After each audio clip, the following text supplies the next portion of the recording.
Boa tarde, meu nome é Luiz de Medeiros Colonete e junto a Daira Lara de Souza iremos apresentar sobre o artigo intitulado Um caso de pseudohermafrodita masculino em um suíno.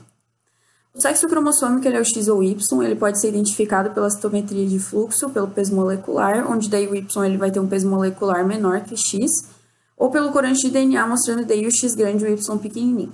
O sexo gonádico ele é caracterizado pela presença de testículo ou ovário, cujo vão produzir daí os hormônios sexuais. O sexo fenotípico é pelas características físicas internas e externas do aparelho genital, e o sexo comportamental é de acordo com o próprio comportamento do animal.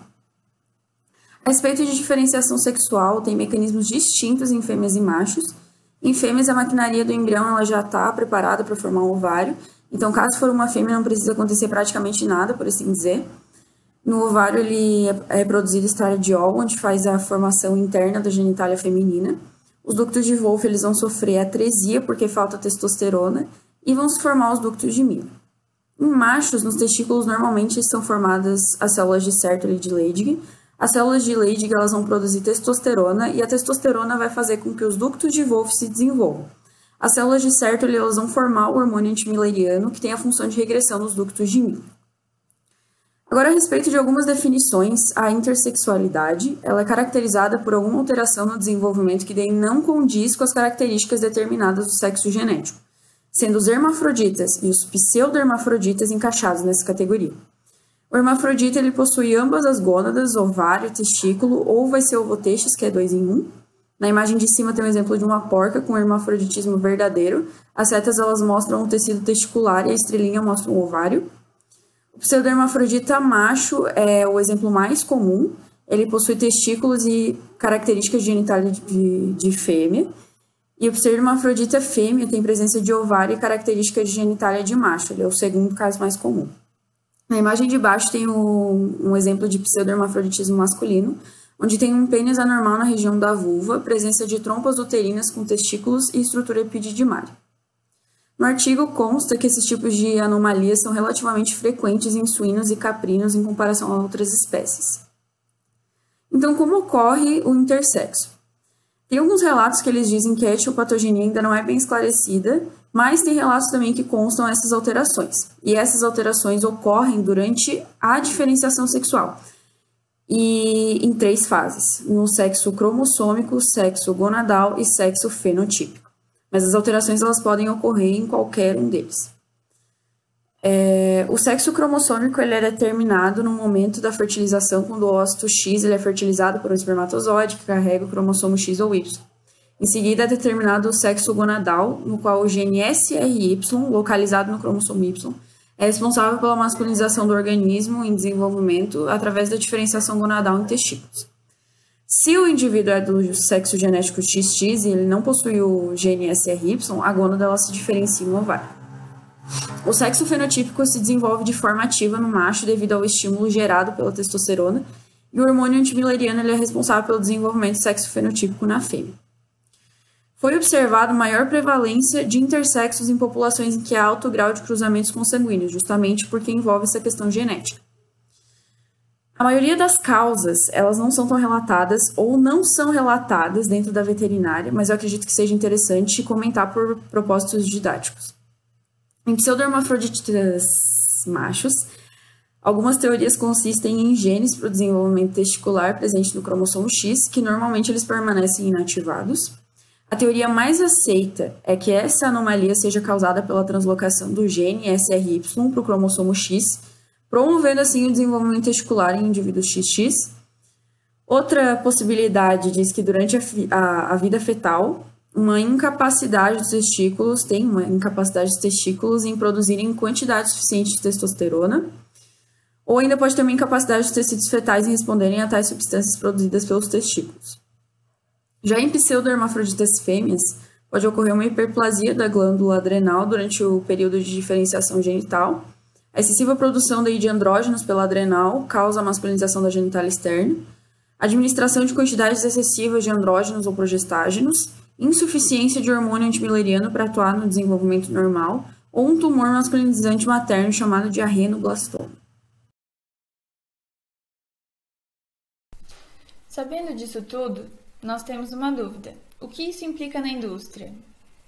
Principalmente, no aumento dos dias não produzidos no plantel, aumento da taxa de descarte, diminuição na taxa de parto, queda no número de leitões ao ano, perda econômica e aumento no custo da produção e também a degradação de carcaça.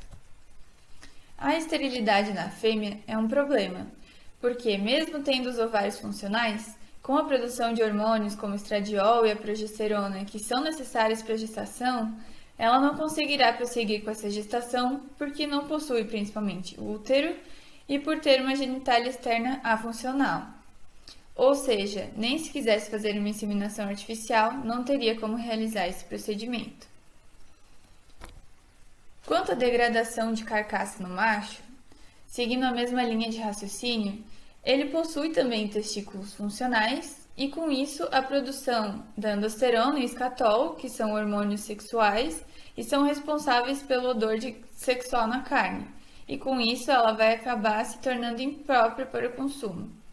Esses hormônios, a androsterona e o escatol, eles também têm efeitos sobre o potencial de crescimento, o consumo voluntário de alimento e eficiência alimentar, e também na qualidade da carcaça.